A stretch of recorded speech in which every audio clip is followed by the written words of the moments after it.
Hey everybody, welcome back to BK's Bullets. Today we're going to be talking about Daredevil by Brian Michael Bendis, Alex Maleev. This is the Ultimate Collection, Volume 2.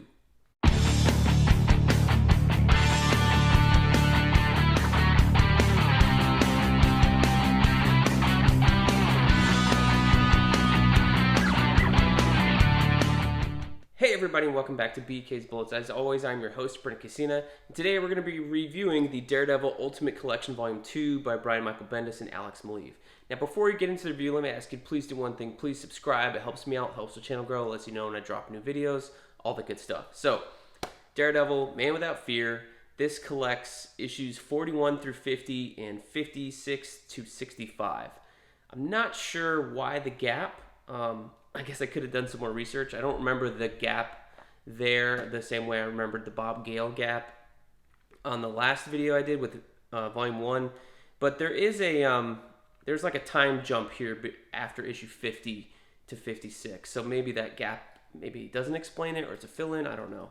But anyway, continuing off Volume 1 being a phenomenal book. Volume 2 is even better because Matt's life has been turned upside down and you have Bendis and Maleev guiding you there through every nook and cranny, just introducing new problems. And just when you think it couldn't get any worse, it gets worse. And then Matt somehow finds a way out of it every single time. And or sometimes by accident, sometimes on purpose. And you're kind of seeing like how lucky this guy is and how he really is the man without fear because he doesn't fear any consequences half the time when he's doing these things.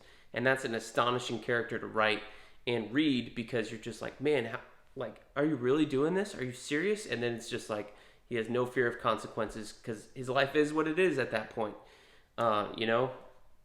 There's some new characters introduced in here. The first one being Milla, who ends up being, involved with Matt on a major way. And we kind of see that. We don't really see the rise of that relationship. It doesn't really make sense a lot of the time. Like, there's this woman, she's a fellow blind woman, and she gets involved with Matt Murdock. Things escalate very quickly. There's a time gap, and they're very escalated, and then all of a sudden it seems to like fall apart very quickly, almost as if maybe Bendis and Marvel didn't really want that character to be in the picture or didn't know what to do with that character. It's very, very strange. But you got Alex Maleev in here doing the entire book, basically until you get to number 65, where it's like a special anniversary issue, and you got a bunch of guest artists here. You got Greg Horn. You got, Greg Horn stuck out like a sore thumb. I mean, look at that, like, early 2000s computer artwork he was doing at the time. You got Chris Pacciallo in here, Phil Hester. Who else did I recognize?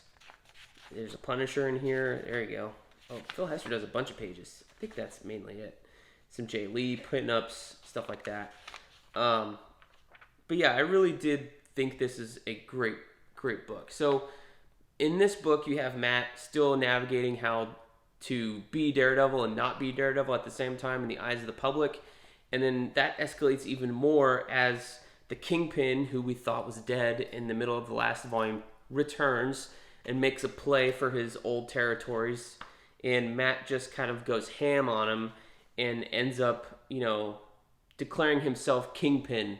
And then, so the second half of the book is the people in the press going, Matt, you're Daredevil and Kingpin at the same time? And Matt's still going like, oh, no, I never said that. And finding these like legal ways around the truth here just to kind of dance and keep this, towing the same line. And it's very clear that it's all coming to a head, that it's going to hit him in the face very, very soon.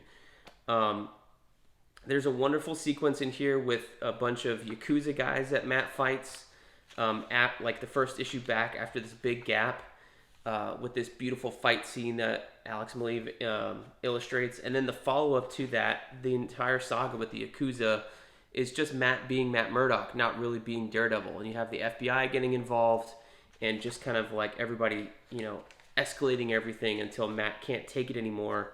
And then he has to put the Daredevil suit back on, which he hasn't done in a while in the story, and then recruit Luke Cage and Spider-Man to go get these guys, and just an all-out brawl. So it's a really, really good story. It's definitely the middle act, but the fact that there's smaller storylines here that keep escalating everything really helps the pacing, because you get a little arc here and a little arc there, and then it all is kind of tying into one big arc. The downside with these Ultimate collections is that they don't tell you what the name of these story arcs are. They don't tell you if one is called Decalogue or The End or Underboss or Mini Boss or whatever these things were called when they were originally collected. There's no credits pages or anything like that inside. It's just the plain artwork. I think at the time Marvel was doing like a previously on page at the beginning of every issue, so it would make sense why that is not here in the book. But really the only credits you have are here, and there's nothing here to say this is part 1 of this story arc or part 2 or part 3. So it kind of just reads as one long story, and you're just kind of like in the middle of the pages, or in between issues, going, oh, there's a cover. I can put my bookmark here to come back to it. Just like the first volume, I read this in maybe 2 days. It is a phenomenal read, and it's another one I just could not put down because I'm so engrossed in Matt Murdock in the story. I mean, I was originally planning to like read volume 1, read something else, do a video on it, read volume 2, read something else, but I'm so involved. I'm blazing through these, and you'll probably see these videos staggered. I'm not going to release them all in order, but just know that I could not put these volumes down, and I'm in the middle of volume 3 right now, marching towards the end of that saga. So I'm very excited. So I think these are definitely worth seeking out. Like I said in the last video, if you can find these at a con or online in good condition, definitely seek them out. They're a great way to collect this story. They're all $35 cover price. I don't think you should pay anything over that for sure. But if you can get a deal like I did, some guy sold them to me online for like, I want to say $40 for the 3 of them. So that was a steal. But these are phenomenal. If you haven't read Bendis' Daredevil run, definitely seek it out in any way you can. Highly recommend it, and I will let you know how it all ends up in the next video. So thank you guys for watching. We'll see you guys next time in the Funny Pages.